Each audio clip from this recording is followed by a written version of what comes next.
சக்தி மங்கள பிரக்ஞாதேவி ஆயத்திலிருந்து சக்தி பாரதி அம்மா பேசுகின்றேன். அம்மாவுடைய அருள்வாக்கு எல்லாருக்கும் பயனுள்ளதாக சொல்லிட்டு இருக்கேன். இன்னைக்கு நிறைய பார்த்தீங்கன்னா மனிதன் தான் ஆக முடியுமுடைய, ஒரு குருவாக ஆக முடியுமுடைய, கடவுளாக என்றைக்குமே ஆக முடியாது. ஒரு குருவாக ஆகலாம், சிவனுக்கு அடியாராக அம்பாளுக்கு அடியாராக இருந்து தொண்டுகள் செய்வதே இறைப்பணி.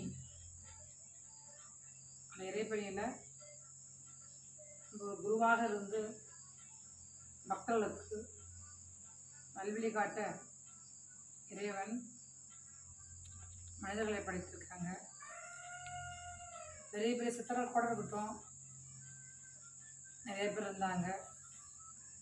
நான் தான் கடவுள் என்று யாருமே சொல்லலை. அதில் ஒரு விஷயம் பார்த்தீங்கன்னா, அகத்தியராக இருக்கட்டும், பாம்பாடி சித்தராக இருக்கட்டும், பெரிய பெரிய மகான்கள், சுந்தராக இருக்கட்டும், அப்பராக இருக்கட்டும், ஞானசம்பந்தராக இருக்கட்டும், இவரெல்லாம் 4 பேரும் பார்த்திங்கன்னா சிவனடியாருடைய தொண்டுகள் செய்து இறைப்பணி செஞ்சாங்க. காரைக்கால் மேலே இருக்கட்டும். ஆனால் யாரும் பார்த்திங்கன்னா நான் தான் கடவுள் என்று சொல்லி, இந்த பிறவியில் நான் சாமி, நான் தான் கடவுள் அப்படின்னு சொல்லி யாரையும்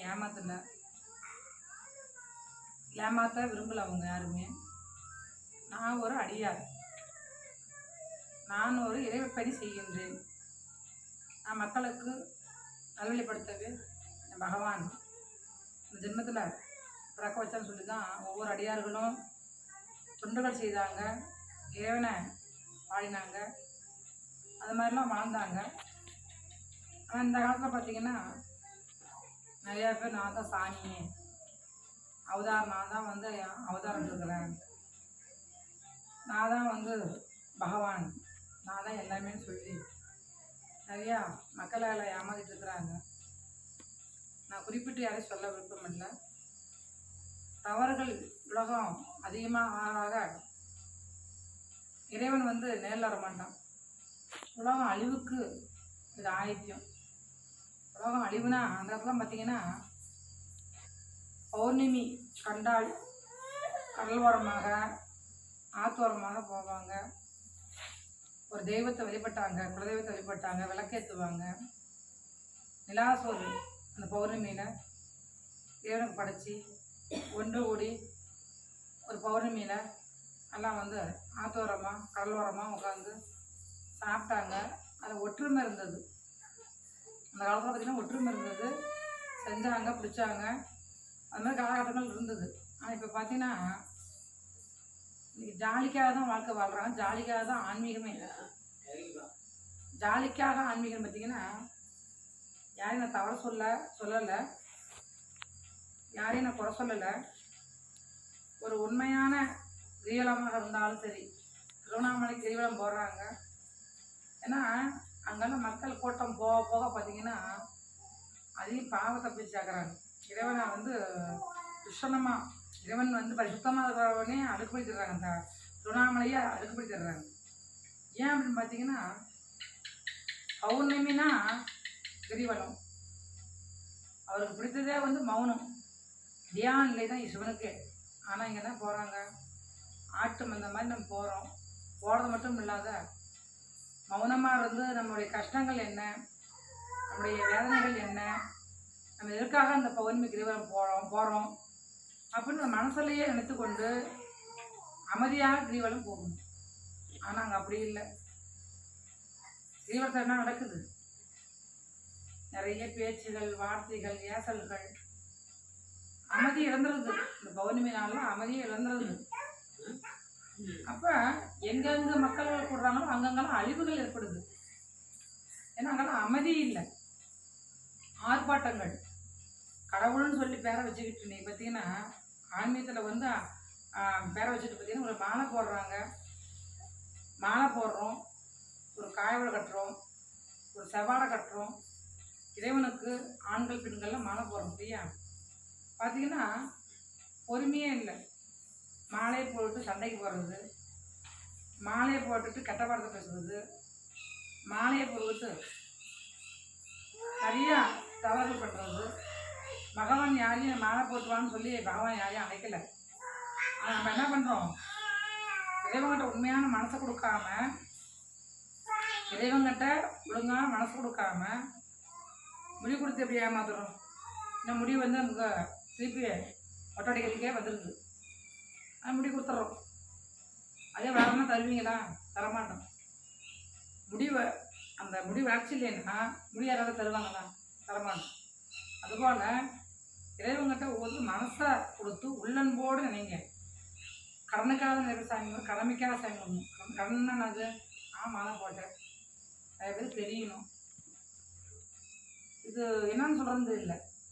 உண்மையான பக்தினா அன்றைக்கெல்லாம் பார்த்தீங்கன்னா விரதங்கள் இருந்து 44 விரதங்கள் இருப்பாங்க, அரை மணியில் இருப்பாங்க, காமணில் இருப்பாங்க, விரதங்கள் இருப்பாங்க, பயபக்தியாக இருப்பாங்க. ஐயப்பங்கிட்ட அம்பாட்ட பயபக்தியாக இருப்பாங்க.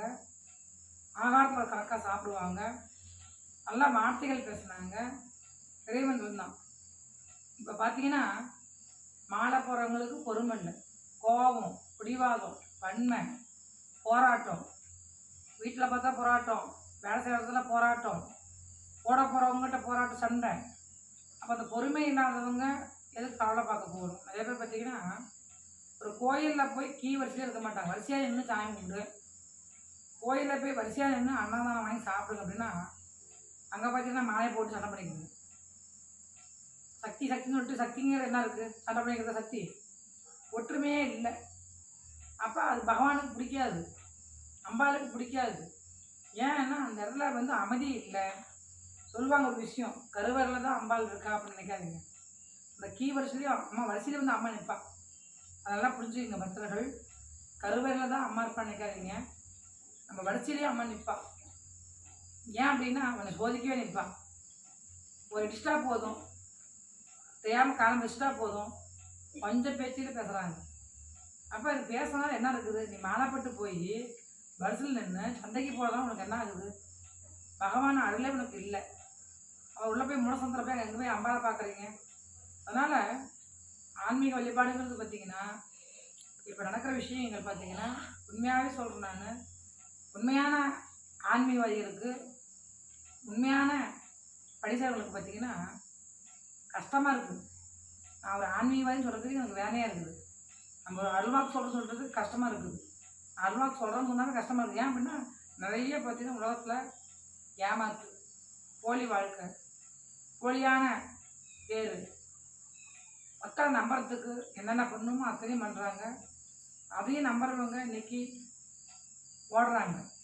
ஆனால் உண்மையான தெய்வம் எங்கன்னு தேடுங்க, இறைவனை வழிபடுங்க, ஆயத்தை சொல்லுங்க சொல்லுவாங்க, ஆயத்தை சொல்லுங்க அப்படின்னு சொல்லுவாங்க. மனிதன் வந்து யாருமே அடிமை இல்லை, எல்லாம் குரு பிரேசம். இப்போ இன்றைக்கி ஒரு குழந்தைய கொண்டு போய் ஸ்கூலில் சேர்க்குறோம். ஒரு வாத்தியார் இருக்காரு, நல்லா கற்றுத்தராங்க, பாடத்தை கற்றுத்தராங்க, வக்கீல் ஆகிறாங்க, டாக்டர் ஆகிறாங்க, இன்ஜினியர் ஆகிறாங்க. அதே மாதிரி ஆன்மீகத்துக்கு ஒரு ஆயத்துக்கு போனால் ஒரு குரு உபதேசம் கேட்டால் நல்ல வழியில் குடும்பம் வழங்கணும், வளர்ச்சியாகணும். குடும்பத்தை பிரிக்கிறதுக்கு ஆலயத்துக்கு போகிறதில்ல, குடும்பத்தில் சண்டை வளர்கிறதுக்கு ஆலயத்துக்கு போகிறதில்ல. அதே மாதிரி வந்து அருள்வாக்குங்கிற பேரில் பார்த்தீங்கன்னா கணவன் மனைவியெல்லாம் பிடிச்சி வச்சிடுறாங்க நிறைய பேர். ஏன் இந்த விஷயம் உங்கள்கிட்ட இப்போ பேச முடியும்னா, மற்ற ஒரு சில ஆலயங்களுக்கெல்லாம் போயிட்டு அருள்வாக்கு கேட்டு இந்த ஆலயத்துக்கு வராங்க, நம்ம ஆலயத்துக்கு வராங்க. நம்ம ஆலயத்துக்கு வந்து என்ன சொல்கிறாங்க, அம்மா இப்படிலாம் நடக்குது. ஒரு பப்ளிக்கில் வந்து அருள்வாக்கு சொல்லி ஒரு குடும்பத்தையே கெடுத்துடுறாங்க. ஒரு பப்ளிக்லேயே வந்து பார்த்திங்கன்னா உன் புருஷன் நடந்து போட சரியில்லை, உன் புருஷனோட பால் சரியில்லை, இல்லை உன் மனைவி பண்ணுறது சரின்னு சொன்னால் அது ஆன்மீகமாக குடும்ப வாழ்க்கை நாசம் பண்ணுறதா? சொல்லுங்க பார்க்கலாம். அப்போ எதை எப்படி இருக்குன்னு சொல்லி அந்தரங்க விஷயத்தெல்லாம் பப்ளிக்காக சொல்லி அருள்வாக்கில் சில குடும்பத்தில் சண்டைகள் வருது, சாக போகிறாங்க. இது மாதிரி அருள்வாக்குங்கிற பேரில் வந்து நீங்கள் பிழைக்கிறதுக்கோசரம், உங்களுடைய பேர் விளங்குறதுக்கோசரம் இதை வந்து குடும்பத்தில் வந்து நிறைய கஷ்டத்தை உண்டு பண்ணுறாங்க. ஆன்மீகம் என்ன அடக்கம், ஆன்மீகம் என்றால் என்னன்னா அமைதி, ஆன்மீகம் என்றால் அந்த விஷயமே நமக்கு தெரிஞ்சாலும் அது எப்படி நம்ம நிவர்த்தி பண்ணணும், குடும்பத்தை எப்படி ஒன்று சேர்க்கணும், குடும்பத்தில் கணவன் மனைவி ஒற்றுமை இருக்க நம்ம என்ன செய்யணும்னு சொல்லி அதை சிந்திச்சு அருள்வாக்கு சொல்லுங்கள். கடவுள் வந்து உங்களை வந்து அப்படி சொல்ல வைக்கல. உண்மையான அருள்வாக்குங்கிறது அமைதியாக சொல்லணும், ஆரப்பட்டமெல்லாம் சொல்லணும், மக்களுக்கு நல்ல பாதையை காட்டுங்க. அதேமாதிரி ஆன்மீகங்கிறது பார்த்திங்கன்னா ஒரு தெய்வ வழிபாட்டில் ஒருத்தரை வந்து பார்த்திங்கன்னா குறை சொல்வது, பண்ணைய நான் சொல்கிறது, என்னையை நீங்கள் சொல்கிறது, இதெல்லாம் ஒரு ஆன்மீகத்துக்கே ஒரு கேவலமானப்படுத்துகிற ஒரு சூழ்நிலை ஆகிட்டு இருக்குது. ஏன்னா கடவுளுங்கிறவங்க ஒருத்தன் தான், ஜோதிங்கிறது ஒன்று தான். மனிதன் மனிதனாக தான் அவங்களே கடவுளாக ஆக முடியும். என்றைக்குமே மனிதன் மனிதன் தான், ஒரு குருவாக ஆகலாம், அது செய்யலாம் முடிய, இறைவனுக்கு அடியாராக இருந்து தொண்டு செய்யலாம் முடிய, பக்தர்களுக்கெல்லாம் நம்ம வந்து ஒரு குருவாக இருந்து நல்ல உபதேசம் சொல்லலாம் முடிய. நான் தான் கடவுள் என்று, நான் தான் பகவான் அது அவதாரம் பண்ணியிருக்கிறேன், அம்பாள் பராசக்தியை நான் அவதாரம் பண்ணிட்டேன், நான் வந்து அம்பாளை அவதாரம் சொல்லி யாரையும் வந்து ஏமாற்றுவது அது பகவானுக்கே அடுக்காது. இறைவன் வந்து அமைதியாக இருந்து பார்ப்பான். அப்புறம் ஒரு நாள் வந்து என்ன ஆகும் சொல்லுவாங்க இல்லையா, அமைதி என்ன பண்ணும், சீற்றமாகும். சீற்றமாக என்ன பண்ணும், அழிவுக்கு உண்டான காலமாக ஆகுது. அதனால் மக்களை காப்பாற்றுறவங்க ஆன்மீகவாதி, நீங்களே காப்பாற்றலைன்னா, நீங்களே நிலவலைப்படுத்தலைன்னா அப்போ என்ன பண்ண முடியும் சொல்லுங்க பார்க்கலாம். அதனால் எல்லாருமே யோசிங்க, நல்ல பாதையை காட்டுங்க. பக்தராக இருக்கட்டும், இல்லை நல்லா சொல்கிற அல்வாக்கு சொல்கிறவங்களா இருக்கட்டும், உண்மையான ஆன்மீகவாதியாக இருக்கட்டும், கட்டாயம் வந்து ஒரு நல்ல குருவாக இருந்து உபதேசம் பண்ணணும்னு நான் வேண்டிக்கிறேன். ஓம் சக்தி.